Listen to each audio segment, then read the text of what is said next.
Girl. On the glass door of the office were the words, Robbins and Hartley, brokers. It was past 5 and the clerks had already gone. The two partners, Robbins and Hartley, were going to leave the office too. Robbins was 50, Hartley 29, serious, good-looking, and nervous. A man came in and went up to Hartley. "I have found out where she lives," he said in a half-whisper.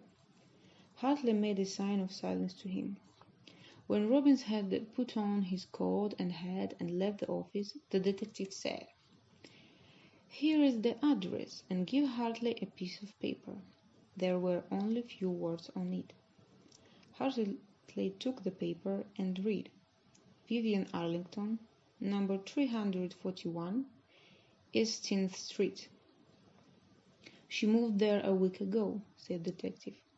"Now, if you want to know more about her, Mr. Hartley, I can try to find out. It will cost you only $7 a day. I can send you a report every day." "Thank you," said Broker. "It is not necessary.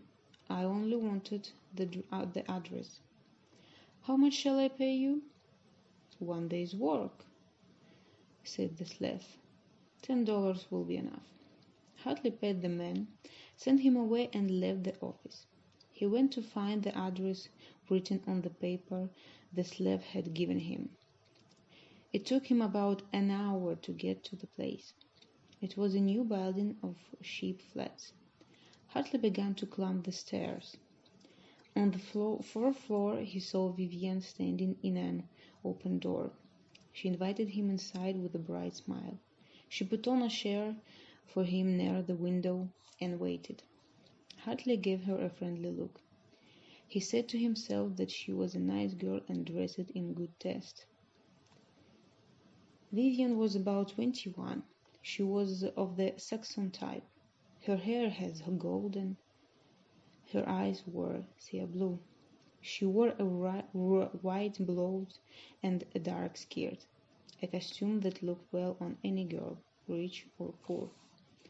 "Vivian," said Hartley, "you didn't answer my last letter. It took me over a week to find your new address. Why did you take no notice of my letter?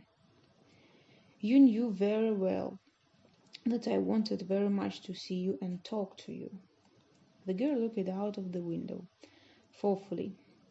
"Mr. Hartley," she said at last, "I don't know what to say to you. The more I think of your offer, the less I know what to answer you. I understand you are doing it for my happiness. Sometimes I feel that I should say yes, but at the same time, I don't want to make a mistake. I was born in the city, and I'm afraid I shan't be happy in the country." "My dear girl," answered Hartley, "I have told you many times that my house is situated only a little way from the city. I have also promised to give you everything that you want. You will be able to come to the city, to go to the theaters, and to visit your friends as often as you wish. Do you believe that?" "Yes, of course I believe you," she said, turning her beautiful eye on him with a smile. "I know you are a very kind man. The girl what you will get will be a lucky one. I found out all about you when I was at the Montgomerys."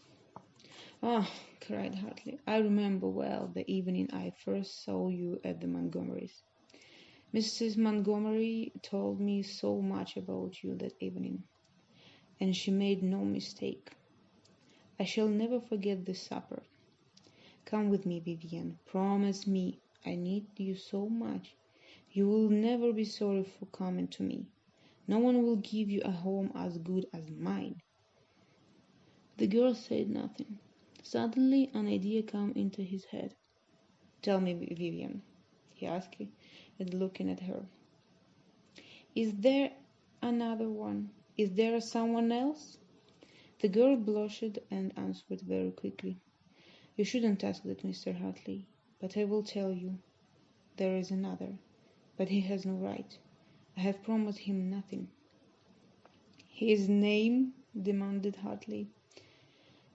"Townsend." "Rutherford Townsend!" exclaimed Hartley angrily. "Where did you meet that man? I have done so much for him."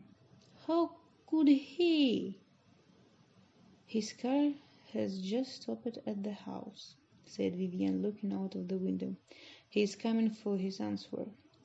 "I don't know what to do." The bell rang. Vivian hurried to open the door. "Stay here," said Hartley. "I will open the door myself."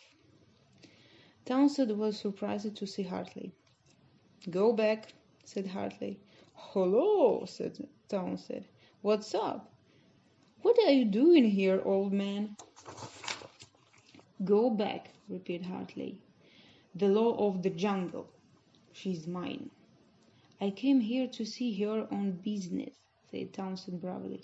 "Don't tell me any lies," said Hartley. "Go back." Townsend left very angry. Hartley returned to the girl.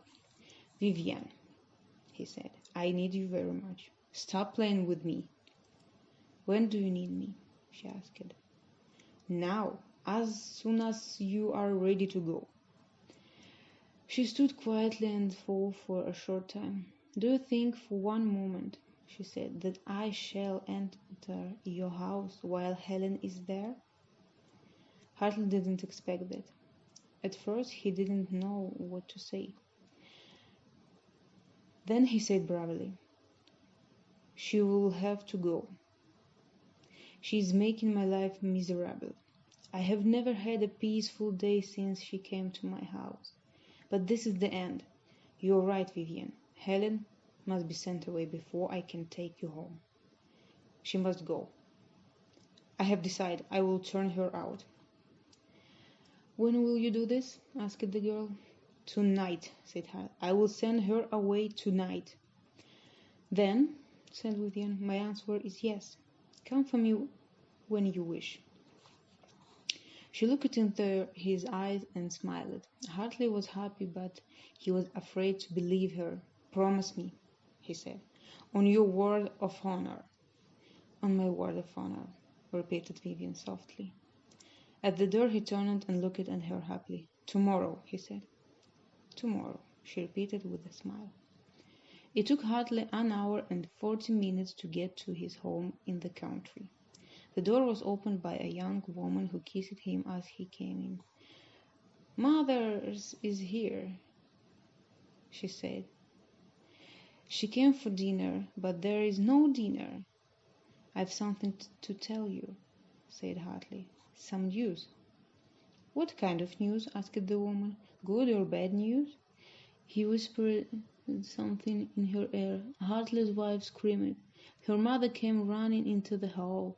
His wife screamed again. It was a happy scream, very happy.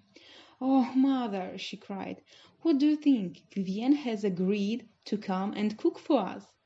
She is the cook that worked for the Montgomerys a whole year. I'm so happy. And now, Bill, dear, you must go to the kitchen and send Helen away. She is drunk again."